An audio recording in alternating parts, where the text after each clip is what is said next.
Ok, muy buenas tardes para todos nuevamente. Hoy retomando nuevamente el ciclo de seminarios en este nuevo año. Hoy me corresponde hablar sobre un tema por sí bastante interesante, que es la retinopatía por células falciformes.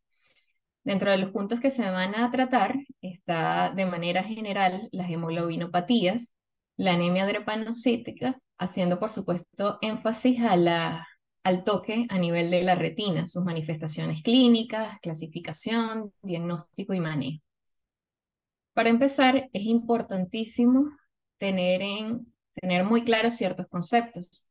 Entonces, debemos recordar que el glóbulo rojo como como organismo acelular sin núcleo, tiene una forma de disco bicóncavo, formado básicamente por una membrana plasmática que le confiere cierto grado de flexibilidad y por millones de moléculas de hemoglobina que son afines al oxígeno y que permiten transportarlo. Esos eritrocitos en condiciones normales tienen una vida media de alrededor de 120 días. Si vemos más de cerca esas moléculas de hemoglobina, vemos que están compuestas por cuatro cadenas polipeptídicas que, dependiendo del tipo de cadena, le dará el nombre a la hemoglobina. Y cada una de ellas tiene un grupo M que tiene mucha afinidad al oxígeno. De manera tal que la mayoría de las personas tenemos una hemoglobina A del adulto, A1, que se caracteriza por tener un dímero o dos cadenas alfa y dos cadenas beta. En menor proporción tenemos hemoglobina A2 en condiciones normales, que se caracteriza por tener un dímero de cadenas alfa y dos cadenas delta. Y en mucho menor proporción la hemoglobina fetal, que se caracteriza por tener dos cadenas alfa y dos cadenas gamma. Esa hemoglobina fetal, por supuesto, está en mucha mayor proporción en el periodo fetal y muy reciente en el nacimiento. Esa hemoglobina también puede estar en dos estados, un estado tenso o desoxigenado cuando no está unido a al oxígeno, y en un estado relajado u oxigenado, que es la oxihemoglobina. Esa capacidad de estar unida o no al oxígeno le confiere cambios conformacionales que se van a expresar finalmente en la forma del eritrocito. También es importante acotar un poco sobre cómo es la circulación de esos glóbulos rojos en los diferentes vasos sanguíneos. Y vemos cómo va a depender del diámetro o luz de los vasos sanguíneos. En aquellos vasos que tienen una luz bastante amplia, los eritrocitos suelen desplazarse en todo el centro de la luz del vaso. Cuando chocan en sus paredes, estos son rebotados nuevamente hacia la luz del vaso y hay una fina capa de plasma que se encuentra muy cerca del endotelio. Cuando ese vaso disminuye su diámetro, el flujo se hace más laminar, un poco más lento, y a medida que va disminuyendo de grosor, ellos tienen la capacidad de rotar e incluso deformarse hasta cierto punto para adaptarse a ese lumen y una vez que han salido de la microcirculación poder recuperar nuevamente su forma normal.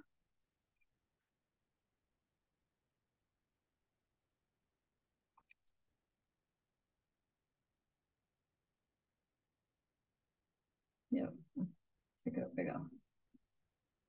Ok, ¿qué sucede con los trastornos hereditarios de la hemoglobina?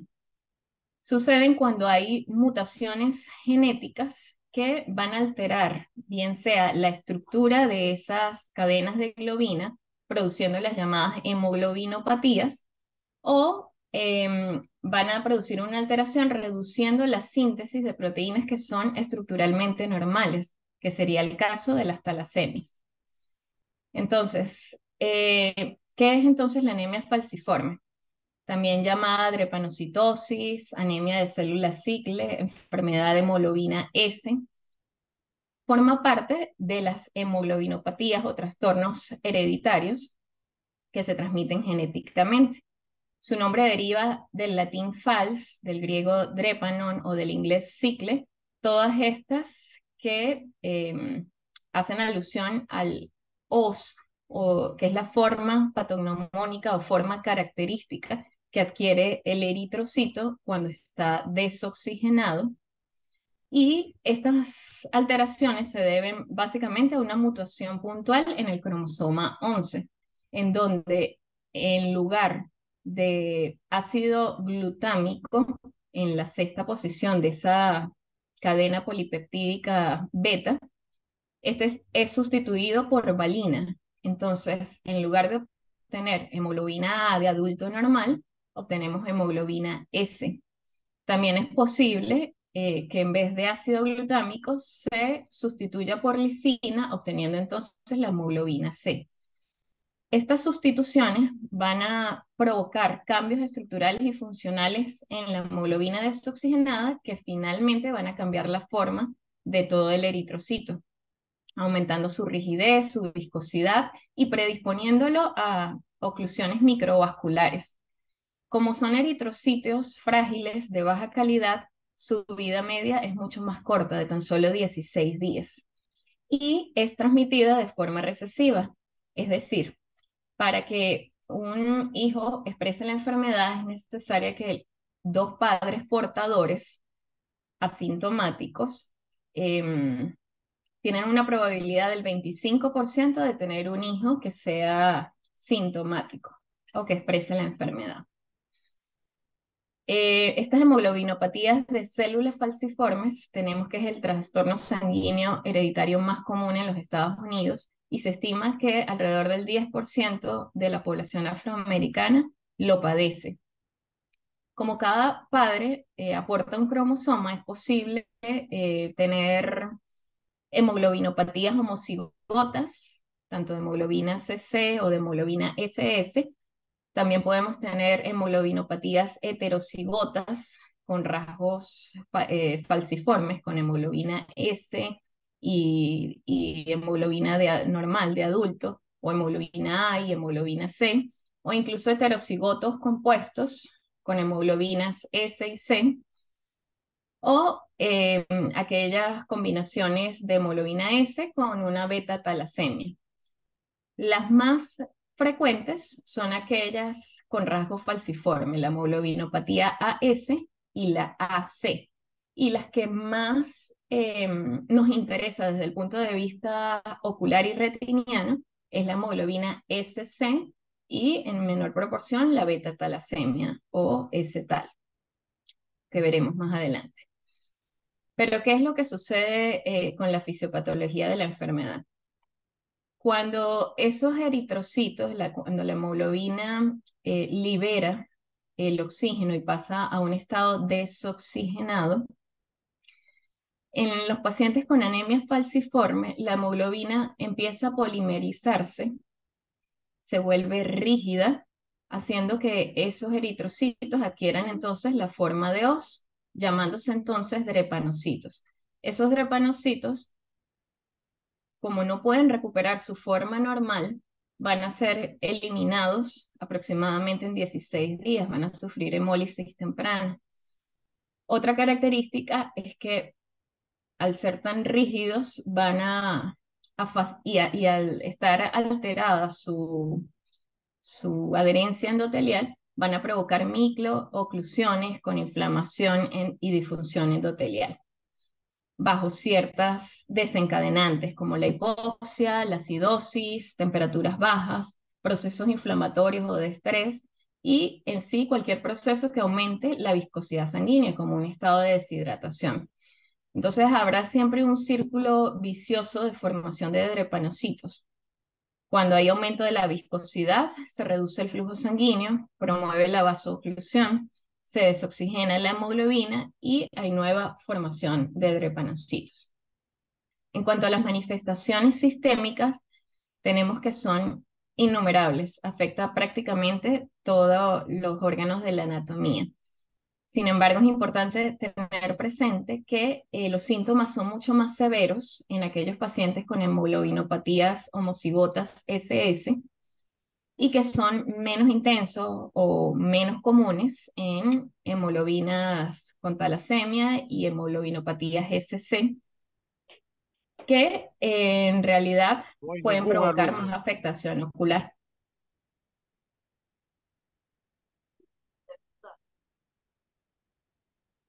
Dentro de esas manifestaciones sistémicas tenemos que puede provocar complicaciones tanto de forma aguda como crónica. Dentro de las más destacadas está las crisis o episodios dolorosos por vasoclusión aguda, como el síndrome torácico agudo. Por supuesto, la anemia, que va a ser característica de esta enfermedad y que puede verse crisis aplásica, crisis de secuestro esplénico o hiperhemolíticas. A nivel del sistema nervioso central, ACVs, a nivel pulmonar, tromboembolismos pulmonares, a nivel renal, lesión renal aguda con síndromes nefróticos, entre otras. A nivel esquelético, es bastante común la necrosis abacular de la cabeza del fémur. A nivel cardíaco, infartos. A nivel hepático, pueden haber colecistitis, colestasis, eh, y así en cada uno de los sistemas. A nivel ocular, vamos a tener manifestaciones que pueden ser no proliferativas y manifestaciones proliferativas. Dentro de las no proliferativas, podemos encontrar alteraciones en segmento anterior y a nivel de retina. Vamos a ir hablando de cada una de ellas. Dentro de la conjuntiva es posible encontrar alteraciones que describió David Patton en 1961 como el signo de la coma o signo de Patton, que no es más que la segmentación de la columna de sangre de los vasos conjuntivales. Pueden verse como pequeños cortos o segmentos cortos separados de la malla capilar, en forma muchas veces de comas, tirabuzones o puntos de admiración, que pueden verse mejor mediante oftalmoscopía directa con un lente de +40 o en la lámpara de hendidura con gran aumento, con predilección en la conjuntiva vulvar inferior y que suelen estar o suelen ser más frecuentes en aquellas personas con hemoglobinopatías SS y SC. También se pueden encontrar alteraciones en el iris, más que todo del tipo atróficas localizadas por necrosis isquémica sectorial, más frecuente en hemoglobinopatías SC. A nivel retiniano, podemos encontrar desde hemorragias parches salmón, manchas iridescentes, el estallido solar negro, alteraciones de la vasculatura o alteraciones a nivel macular. En cuanto a las hemorragias en parche salmón, son hemorragias prerretinianas o en la retina superficial, redondeadas o ovaladas de bordes bien definidos, generalmente mayores a un diámetro de disco. Pueden ser aplanadas o en cúpula, que inicialmente son rojas, pero con el pasar de los días y la hemólisis progresiva van tornando una coloración tipo salmón, como vemos en estas imágenes. En cuanto a las manchas iridescentes, tenemos que esas mismas manchas salmón, al producirse una degradación de la hemoglobina, van quedando como lesiones con pigmentos amarillentos o manchas iridescentes, que no son más que macrófagos cargados de hemosiderina, que pueden provocar cierta depresión o indentación a nivel de la retina interna y que son bastante característicos. También tenemos el estallido solar negro o black sunburst, que son estas lesiones que vemos en las imágenes, muy similares a lo que sería una cicatriz posterior a una corioretinitis, como un parche hiperpigmentado, plano, redondo, ovalado, que pueden medir desde menos de un diámetro de disco a 2 diámetros de disco, de bordes estrellados y espiculados, con gránulos iridescentes y que son consecuencia de la migración de células pigmentarias en respuesta a sangre que ha disecado entre la neuroretina y el EPR, más frecuentes en las hemoglobinopatías SC. En cuanto a las alteraciones de la vasculatura retiniana, son múltiples y pueden ir simplemente desde un aumento de la tortuosidad de los vasos a predominio del polo posterior a anastomosis arteriovenulares, arterias en hilo de plata, eh, por supuesto zonas de no perfusión preecuatorial y los diferentes tipos de oclusiones arteriales. En cuanto a esto, es importante tener en cuenta que aquellas hemoglobinopatías homocigotas SS generalmente causan unas oclusiones completas con infarto total y necrosis profunda que no dejan un tejido viable para una respuesta angiogénica. Mientras que en las hemoglobinopatías SC, como son oclusiones menos intensas y se produce una isquemia de tipo crónica, sí se generan todas estas moléculas proangiogénicas, por lo que se desarrolla neovascularización con sus complicaciones, el hemovitrio y mayor riesgo de EDR. Aquí tenemos entonces algunas imágenes de oclusiones arteriolares de la retina. Vemos manchas o infartos algodonosos parafoveales nasales en una fotografía a color. A nivel de angiofluoresceína es posible ver directamente las oclusiones de las arteriolas.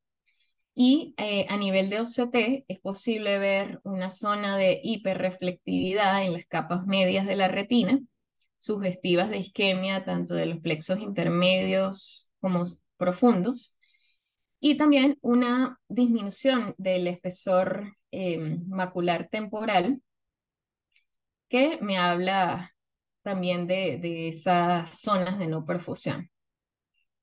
Aquí tenemos otra imagen donde es posible apreciar oclusiones bilaterales arteriales de múltiples ramas, como se ve en la angiografía con fluoresceína. También es posible encontrar oclusiones coroideas por obstrucciones en la circulación arterial ciliar posterior, en las que habrá migración de pigmento y atrofia básicamente de la retina externa.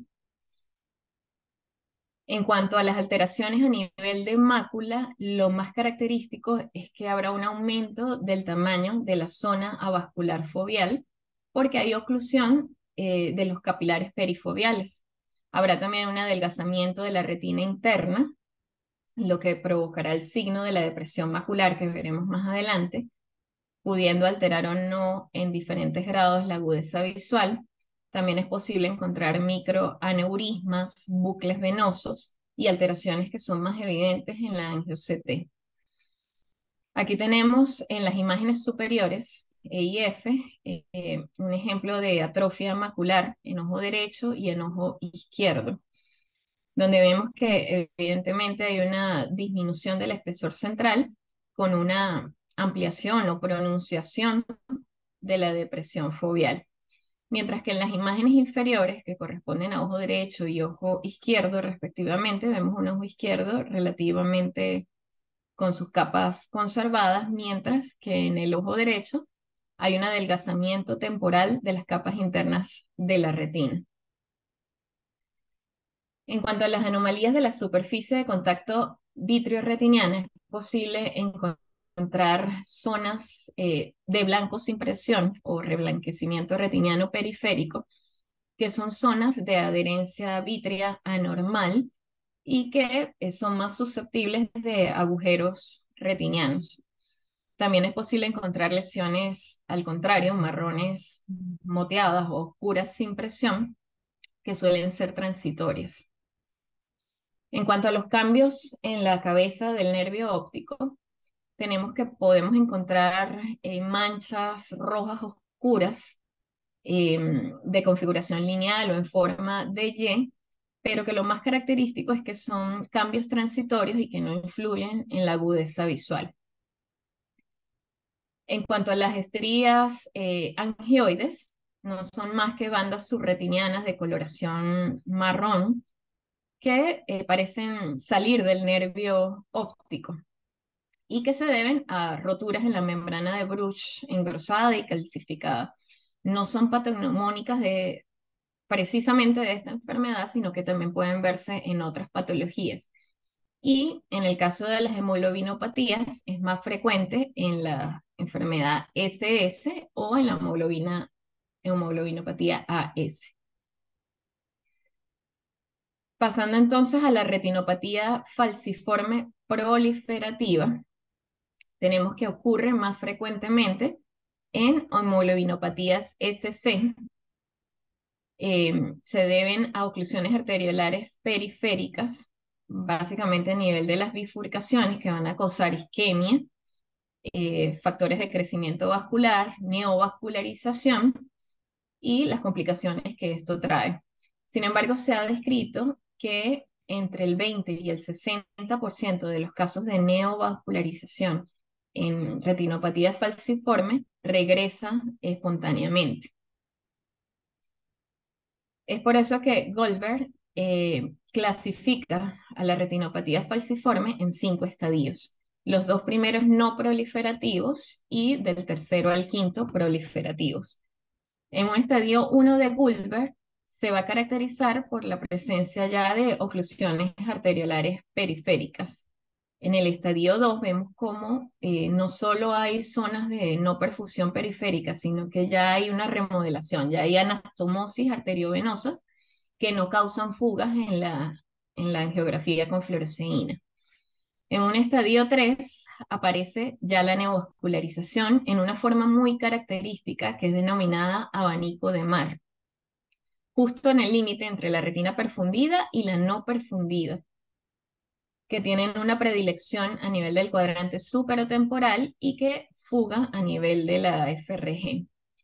Un estadio 4 se demarca por la presencia de hemovitrio y un estadio 5 por la presencia de DR, bien sea traccional o reumatógeno. Entonces, en la retinopatía falciforme, en conclusión, vamos a tener oclusiones arteriolares periféricas que me van a condicionar toda una secuencia de isquemia del tejido retiniano con la secreción de sustancias proangiogénicas que finalmente me van a desembocar en una neovascularización en forma de abanicos de Marr. Aquí tenemos algunas imágenes de angiografía con fluoresceína, donde podemos ver un estadio 1 de Goldberg, donde vemos que hay oclusión arteriolar periférica con áreas de no perfusión en la retina más periférica. Vemos como aquí están cortadas las arteriolas.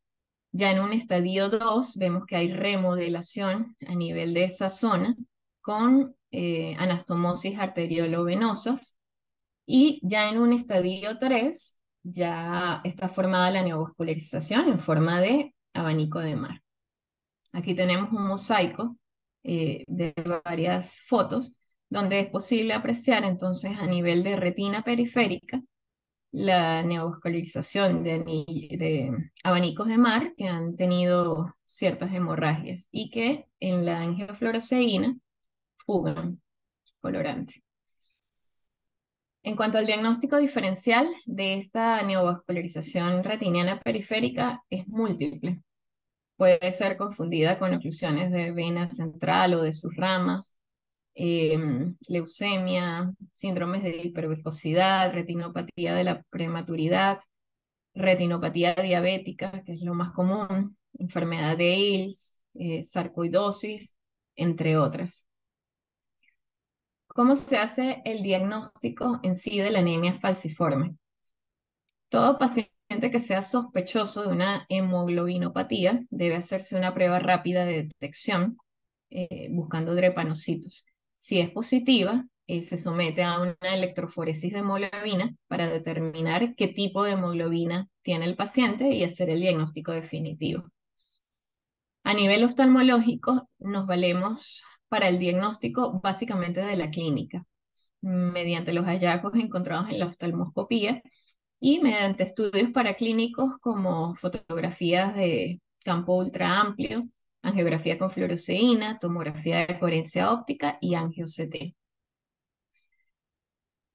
posible entonces ver en el fondo de ojo un aumento de la tortuosidad vascular a nivel del polo posterior.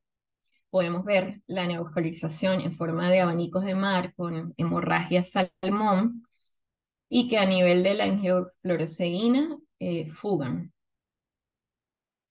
Aquí tenemos imágenes de campo ultra amplios de angiofluoresceína, donde es mucho más evidente cómo hay zonas de no perfusión a nivel de la retina más periférica, con la neovascularización característica que a mayor aumento vemos que tiene forma como de encaje, por eso recibe ese nombre de abanicos de mar, porque tiene mucha similitud con el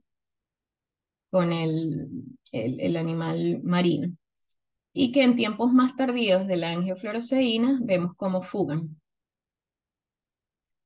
Aquí tenemos dos imágenes de dos pacientes diferentes, las imágenes superiores donde vemos en un paciente normal sin hemoglobinopatías cómo la vascularización de la retina va disminuyendo en densidad a medida que se acerca a la hora serrata, sin dejar a la retina isquémica.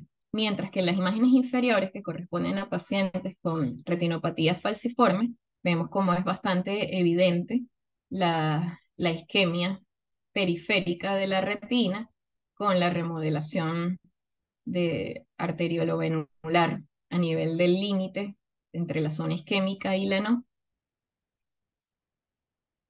A nivel de la tomografía de coherencia óptica, entonces podemos ver en el FACE como hay áreas de no perfusión que en el B-scan se correlacionan eh, con áreas de disminución del espesor de las capas internas de la retina, tanto en la imagen superior como en la imagen inferior. Cuando vemos un mapa de densidad macular, vemos como también hay disminución eh, de la densidad del espesor macular en las capas más temporales a la fobia, que si vemos en la angiofluoresceína, pues es porque están más cerca a la periferia retiniana, y en el OCT se van a caracterizar por disminución del espesor de ese lado temporal de la mácula. ¿Qué veríamos en el angio-OCT? Podemos encontrar hallazgos tanto cualitativos como cuantitativos. Dentro de los cualitativos, lo más característico es que vamos a encontrar áreas de no perfusión, tanto en el plexo superficial como en el profundo.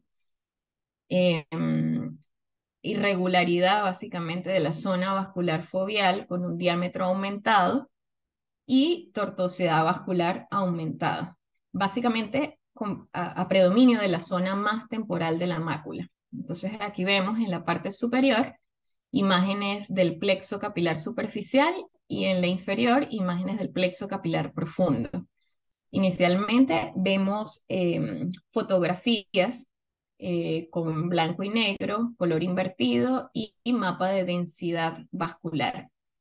En el mapa de densidad vascular, en los colores más cálidos, vemos las áreas que tienen menor densidad vascular, viendo cómo hay alteración, sobre todo a predominio de la parte más temporal de la mácula, en ambos plexos, tanto el superficial como el profundo.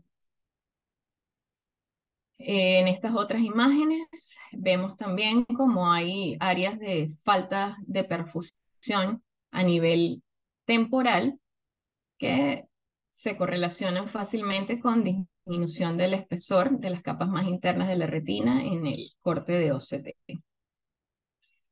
En cuanto a hallazgos cuantitativos, vemos que hay una disminución de la densidad vascular media.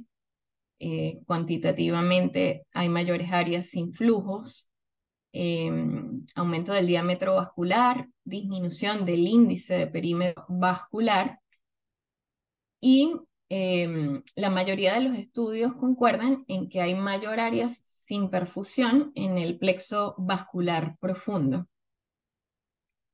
Aquí vemos entonces en la parte superior al plexo vascular superficial, en la parte inferior al plexo vascular profundo, con la fotografía a blanco y negro y la fotografía de densidad vascular y el cuadro cuantitativo de porcentual de densidad vascular y de espesor, donde vemos que efectivamente pues hay varias áreas de pérdida de la densidad vascular.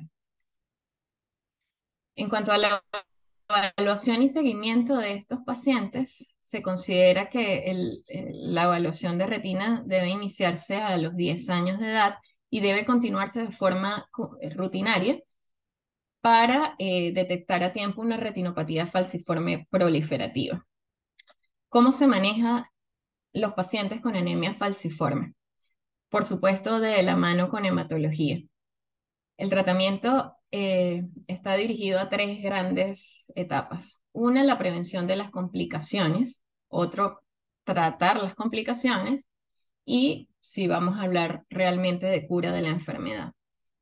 Cuando queremos prevenir las complicaciones, debe haber un control hematológico estricto, profilaxis desde edad neonatal con penicilina, inmunizaciones apropiadas, transfusiones en aquellas personas de mayor riesgo, tratamientos con hidroxiurea y algunas terapias que aún están en investigación.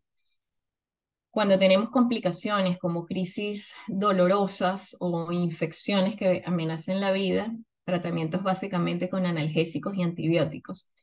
Y en cuanto a la cura, básicamente se centra en el trasplante de células madres hematopoyéticas, aunque se está trabajando mucho en la terapia génica, pareciendo prometedor. Habría que esperar.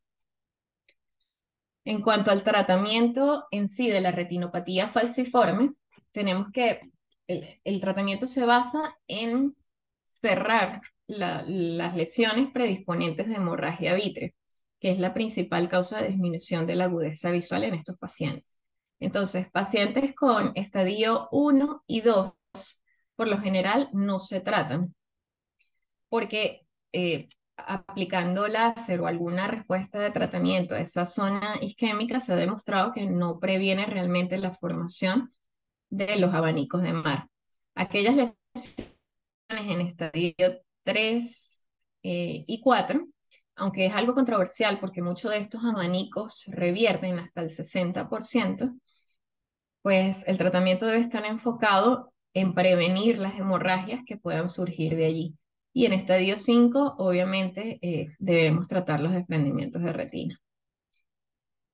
¿Cuáles terapias se han descrito a través del tiempo para tratar estos abanicos de mar? La diatermia, la crioterapia, la fotocoagulación, la vitriólisis con láser, la vitrectomía parslana y, por supuesto, los anti-VEGF. El tratamiento debe ser, entonces, en pacientes con enfermedad proliferativa, que tengan una hemorragia espontánea, con abanicos de mar que sean elevados o de crecimiento rápido. Cuando ya tenemos un paciente que ha perdido un ojo por retinopatía proliferativa y debe actuarse precozmente, entonces en esas lesiones estadio 3, antes de que haya hemorragia o desprendimiento de retina. El tratamiento más difundido a nivel de todos los estudios es la fotocoagulación con láser. Esa fotocoagulación puede realizarse solo a nivel de los vasos nutricios de los abanicos de mar o de forma dispersa. Cuando tratamos la fotocoagulación de los vasos nutricios, la idea es cerrar esas arteriolas que están nutriendo el abanico y posteriormente las vénulas de drenaje eh, con más o menos un tamaño de punto de 500 micras y una potencia de 500 miliwatts o más, hasta que logremos ver que hay una segmentación completa de la columna de sangre. Sin embargo, como todo procedimiento, no está exento de complicaciones y pudiéramos tener isquemia, hemorragia coroidea, entre otras. Aquí vemos un ejemplo de cómo se hace esa fotocoagulación de vasos nutricios, inicialmente afectando la arteriola nutricia y posteriormente la vénula, y vemos cómo hay regresión efectiva de esos abanicos de mar. También está descrita la fotocoagulación dispersa, local o sectorial, en esas zonas de no perfusión cercanas al abanico, produciendo spots y respetando un diámetro de disco anterior y posterior al abanico. La intensidad hasta obtener lesiones gris blanquecino. Y de esta forma se obtienen menores tasas de complicación. Igualmente se ha demostrado que es exitoso provocando la regresión de los abanicos de mar. En cuanto a los anti-VEGF, eh, básicamente como la fisiopatología de la retinopatía proliferativa falciforme engloba la presencia de factores proangiogénicos, se pensó en la utilidad de los anti-VEGF. Algunas literaturas describen ampliamente el uso de estos medicamentos para tratar la retinopatía proliferativa falciforme. Algunas series de casos justifican el uso de anti-VEGF intravítreos preoperatorios como complemento de la cirugía vitreoretiniana en aquellos casos que tengan que ir a cirugía y como complemento en aquellas hemorragias vítreas para ayudar a su resolución y poder posteriormente aplicar el láser. Sin embargo, pues la mayoría de estudios concluyen que son necesarios realizar más ensayos clínicos controlados aleatorios para justificar o aclarar aún más el papel de estos agentes y difundir aún más su uso. Tenemos también algunos tratamientos alternativos como la hidroxiurea, la omega 3, eritropoyetina, terapias antioxidantes, agentes antitrombóticos, em, transfusiones, que ya esto se maneja más de la mano de hematología. Cuando tenemos pacientes con un estadio 5 que ameritan un tratamiento quirúrgico para tratar estas complicaciones, generalmente se recomienda que en caso de pacientes con hemovitrio se espere hasta 6 meses para, para que se logre la reabsorción espontánea de la sangre para ver si se puede tratar con láser posterior antes de este tiempo. De no lograrse, se sugiere la vitrectomía posterior pasplana, o si ya hay complicaciones inherentes a ella. El uso de identación escleral con cerclaje supone un gran reto y realmente no se recomienda en gran escala porque tiene mayor riesgo de producir una oclusión vascular o isquemia del globo ocular. En cuanto a la vitrectomía pars plana, está indicada entonces en hemorragias vítreas severas en combinación con endofotocoagulación, hemorragia regmatógena, desprendimiento de retina traccional, esquisis o combinados. El objetivo es remover ese vitrio teñido y permitir observar las lesiones neovasculares para poderlas tratar con láser. Recordando siempre que estos pacientes con anemia falciforme tienen mayor riesgo de complicaciones intra y postoperatorias en comparación con un paciente que no tenga hemoglobinopatías. Generalmente son pacientes con atrofia retiniana periférica que tienen un alto riesgo de que hagamos roturas retinianas iatrogénicas fácilmente. Cuando hay tracciones sobre los abanicos de mar, esto puede producir nuevas hemorragias que son difíciles de controlar. Y frente a toda hemorragia, la principal complicación es un glaucoma secundario. ¿Qué cuidados generales debemos tener en pacientes que indudablemente deben ir a cirugía? Primero, garantizarles una hidratación adecuada. Muchos de estos pacientes, dependiendo del riesgo, deben tener una transfusión sanguínea 48 a 72 horas antes de la cirugía. Siempre debe usarse oxígeno suplementario con anestesia local para evitar la hipotensión. Con respecto a la dilatación pupilar, debe evitarse la fenilefrina y tratar siempre de mantener presiones intraoculares lo más bajas posibles. ¿Qué perlas debemos recordar? Las hemoglobinopatías, aunque hay de muchos tipos, tienen en común que hay una cadena de proteínas globinas que están anormales y eso hace que el eritrocito cambie su forma normal a la de un drepanocito con forma de hoz que obstruye fácilmente la circulación. Eso va a ocasionar eventos vasoclusivos insidiosos que pueden afectar desde cualquier parte del cuerpo y cualquier lecho vascular a nivel ocular, con consecuencias potencialmente devastadoras, como la retinopatía proliferativa falciforme, que la principal causa de pérdida visual es básicamente esta, la retinopatía proliferativa, que la presencia de difema, hemorragia vítrea residual y glaucoma secundario son complicaciones difíciles de tratar y que los pacientes con drepanocitosis son muy susceptibles de sufrir o tienen mayor riesgo de sufrir complicaciones intra y postoperatorias. Por su atención, muchísimas gracias. Y me despido con esta frase que publica el doctor Musi. Cuando una simple sustitución desencadena una catástrofe multiorgánica. A la izquierda, James Herrick y Thomas Benton, que fueron los primeros en describir estas patologías. Muchísimas gracias.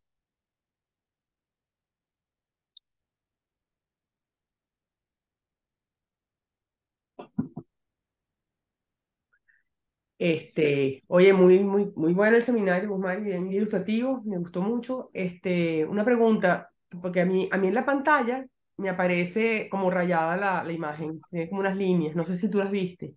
Es que en la conferencia que me pasaste, Sí, no, no están en la diapositiva, pero no sé si fui yo cuando con el mismo cursor ok, es que en las láminas durante que me la pasaste, presentación lo marqué. ok, bueno, se va a montar así igual, no creo que haya mayor diferencia porque se entendió muy bien, ¿no?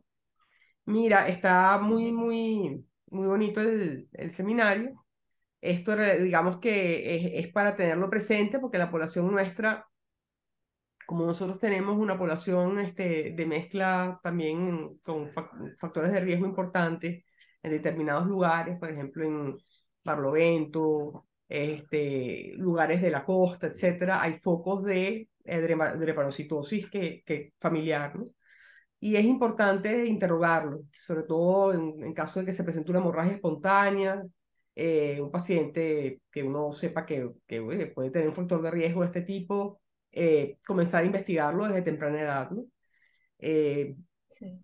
a veces incluso, bueno, el paciente lo sabe y no se lo dice a uno, es así como que estuviese esperando que uno le diga si lo que tiene en el ojo es realmente por lo que él tiene, ¿no? Está tratando como de hacer un ejercicio en el médico de que se le ocurra preguntarle si tiene o no tiene la patología. Entonces uno tiene que insistir mucho y tiene que decirle al paciente, por favor, cuando lo descubre finalmente, a veces después de 2 o 3 interrogatorios, tienes que decirle al paciente que la próxima vez que vaya a un médico, por favor, se lo diga de entrada, para que no lo haga tan difícil de abordar, ¿no? Eh, en niños se presenta la dermatocitosis muy frecuentemente de entrada, con problemas digestivos y problemas también óseos. Entonces, bueno, sospecharlo en cualquier paciente que haya tenido ese tipo de manifestaciones, dolores abdominales temprano, problemas traumatológicos o deformidades óseas, etcétera, sospecharlo de entrada. Y en pacientes que hayan tenido también las taras drepanocíticas, bueno, generalmente de Mediterráneo, también se ve mucho en la zona mediterránea. Eso por ese lado. Por otro lado, ajá, me llamó la atención, hablaste de tratamiento con penicilina. Sí, son tratamientos profilácticos que buscan prevenir infecciones que amenacen la vida, pues. Está Ok, descrito como tratamiento sistémico del paciente con anemia falciforme, no ok, en retinopatía proliferativa ni no proliferativa, sino en pacientes con anemia falciforme. ok. Bueno, sí estar muy pendiente porque definitivamente en pacientes que tienen isquemia periférica, que ya han tenido hemorragia y uno ve esos abanicos de mar, el colocar la fotocoagulación en las zonas de no irrigación ayuda teóricamente, como hemos visto en la retinopatía diabética proliferativa, a disminuir las áreas de isquemia, ¿no? Pero en los pacientes que tienen anemias drepanocíticas, en las zonas donde son tratados con láser, alrededor de los abanicos, estos tienden en los seguimientos a hacer desgarros en esas áreas con mayor frecuencia. Entonces, si uno va a poner un tratamiento con láser, porque ya uno diagnostica que hay unas áreas que están hemorrágicas y están sangrando y uno toma la decisión de hacerlo, es importante hacerle un seguimiento estricto a esos pacientes porque tienden a hacer desgarros frecuentemente en las zonas de base de los abanicos de mar que uno ha tratado. Eso por un lado. Por otro lado, cuando un paciente ha tenido una hemorragia muy severa, en caso de un paciente con una anemia dermatocítica, a veces es muy difícil decantarse por un pronóstico visual, porque son pacientes que generalmente pueden tener una oclusión de las arteriolas muy pequeñas por la misma deformidad de los vasos y eso produce una isquemia foveal. Entonces es muy difícil garantizar al paciente una buena recuperación visual si uno puede estar en presencia de un problema de una isquemia foveal cuando uno Entiendo. termine de resolver, ¿no? Y recordar siempre que esto es un tratamiento multidisciplinario, o sea, el apoyarse siempre con el hematólogo, con el internista, si uno decide llevar al paciente a cirugía, tratar de darle las expectativas claras de lo que uno está viendo, si el paciente ya sangró profusamente, fue porque hay probablemente un daño proliferativo importante que pone en riesgo la visión, así uno resuelva la hemorragia. Y eso hay que hacérselo entender al paciente porque hay un problema de base que se escapa del tratamiento que nosotros podamos hacer al liberar la sangre. Además que la sangre que el paciente tiene por la hemorragia tiene mayor cantidad, tiene una gran cantidad de hemosiderina que en la medida que tú la vas dejando allí y no está siendo liberada, puede también traer como consecuencia una intoxicación de la retina por hierro, ¿no? En la medida que la vas dejando mucho tiempo. Entonces, son factores que se van sumando al mal pronóstico que esto pueda tener. En todo caso, en caso de que uno tome la decisión de hacer una vitrectomía para tratar de resolver y liberar sangre, siempre estar muy, muy pendiente de si uno, tratar de no poner la banda. La banda es un factor que va, o sea, si uno puede evitar ponerla, evitar poner banda, porque la banda en estos casos es un factor que Aumenta la puede isquemia. traer mayor isquemia. En estos pacientes, el manejo de la isquemia es un problema y puede traer problemas de isquemia del segmento anterior. Pero en caso que uno la tenga que poner, bueno, la tienes que poner, pero sabes que estás ante el riesgo de que te puede hacer una complicación todavía mayor de la que ya estás previendo, ¿no? Entonces, son pacientes de difícil manejo multidisciplinario, una observación frecuente y quizás la mejor manera de tener que evitar llegar a todas esas complicaciones es tratar de detectar al paciente muy temprano y ofrecerle todas las alternativas de control periódico, hidratación frecuente, manejo multidisciplinario, para que no lleguen ya a los estadios avanzados, que son los que siempre queremos estar evitando, ¿no? Bien. Exacto. No sé si alguien alrededor quiere dar su comentario. No, el seminario fue fabuloso, me Muy gustó bueno. mucho, muy, Gracias. muy completo, muy completo. Y bueno, nos recuerda siempre todas esas patologías que se parecen y que esta es otra más, con la diferencia de que debe existir antecedentes desde niño. Lo que decía, esos dolores óseos que da mucho en los miembros, ¿no? Y el abdominal. Pero en un adulto con esto no se parece a todo. Incluso a una hipertensiva, a una enfermedad de los dan los pseudosantomas, un poco de cosas, sobre todo si hay estría, angioides, ¿no? Pero es un tremendo, tremendo seminario, me encantó, de verdad. Te felicito. Muy Mm. bueno. Gracias. Y lo otro, Y- lo de los antibióticos, porque ellos producen muchas osteomielitis, sobre todo los niños. Entonces, el tratamiento, recuerdo clarito que les ponían penicilina en el hospital y eran por lesiones óseas y dermatológicas, por las infecciones que daban. Esa es la explicación. Ujú. Te felicito, muy buena. Yo también te felicito, Mari, buenísima. Feliz Hola, año Héctor, para los gracias. que no nos hemos visto. Y nada, un detallito nada más, porque ya lo dijeron todo, lo dijiste todo tú en principio y María Belisa muy bien te complementó. Pero como decía María Belisa, el diagnóstico temprano para hacer prevención es básico, es fundamental en este tipo de pacientes.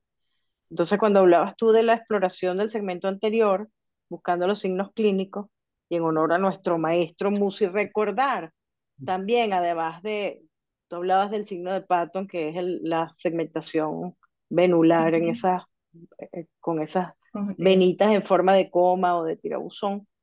Buscar también el signo de agregación conjuntival. Ujú. Eh, lo mismo, igual con el oftalmoscopio directo, la lente de 40 dioptrías, buscar en la conjuntiva vulvar la columna sanguínea en las vénulas. Excelente. Generalmente estos son pacientes con agregación conjuntival grado 3, donde entonces ya vemos la vénula segmentada completamente, interrumpida, el famoso signo de vagón de tren, que no es patognomónico en la anemia drepanocítica, pero sí es un signo que generalmente está presente. Correcto, doctor. Sí, y bueno, nosotros acabamos de tener hace no mucho un paciente que llegó ya en condiciones muy malas a una cirugía y la evolución no fue nada, nada buena en el postoperatorio y dentro de las cosas que se complicaron fue que el paciente justamente fue, cuando llegó a cirugía, que llegó con su evaluación preoperatoria y que aparentemente todo estaba bien, siguió haciendo hemorragias a repetición en el postoperatorio, ¿verdad? Que fue algo verdaderamente dramático. Y cuando le hicimos reevaluar nuevamente por la hematología, le habían subido todos los valores de isquemia, le había salido, o sea, tenía el dímero, lo tenía altísimo. Entonces, verdad que son pacientes que a la hora de ir a cirugía tienen que estar muy, muy bien Muy monitoreados. confianzado. Algo así como que no le dieron la carta vale en cuestión de 10 15 días. Bueno, nos guiamos por la original que tenía y cuando llegó a cirugía, en cuestión de 15 días había cambiado el cuadro totalmente. Y esos son pacientes que tienen que ir muy, muy recientemente evaluados, porque si hay cambios en el periodo previo, la evolución es muy torpe en el postoperatorio bueno, y no estás haciendo no estás haciendo ningún beneficio al paciente, ¿no? Entonces, tener mucho cuidado, son pacientes que ya llegan complicados, son pacientes que estamos tratando de rescatar algo y el pronóstico no siempre es el mejor. Entonces, tratar de hacer prevención es la mejor forma de tratarlos, ¿no? Así Este, es. bueno, de resto, si no hay comentarios mayores, les agradezco a todos por este primer seminario que han estado aquí hoy. Y bueno, para el próximo, ¿qué es lo que tenemos, Mari? Siguen macroneurismas, enfermedad de Hils, Ok. Todavía tenemos algunas alteraciones vasculares de la retina. Bueno, entonces, si Dios quiere, ¿eso sería para este lunes o para el que viene? O sea, ¿para este próximo o el que más arriba? Como usted me diga, doctora. Si quiere, lo hacemos para este próximo entonces, y entonces el Ok, próximo lunes hacemos el resto de las alteraciones vasculares que tenemos. ¿Ok? Perfecto. chévere, chévere. Bueno, ok, entonces bueno, gracias a todos por su atención. Feliz tarde, cuídense mucho. Muchísimas gracias a Feliz todos. tarde, chao. Luego, Carolina, chao. chao, que te estoy viendo por primera vez, chao. Sí, sí. Chao, pues, Luego, Abrazo al carnal. seguro. Nos vemos pronto. bueno, hasta luego. Chao. Ajá. Epa, Carolina, se fue. Ella saluda. A ver si Cecilia. Ajá, fíjate, Guzmari, ¿estás ahí? Sí, doctora. Ah, bueno, nada. Bueno, nada, lo de las rayitas déjame ver, pero de todas formas, si no lo voy a publicar, bueno, déjame, va a apagar aquí. Stop.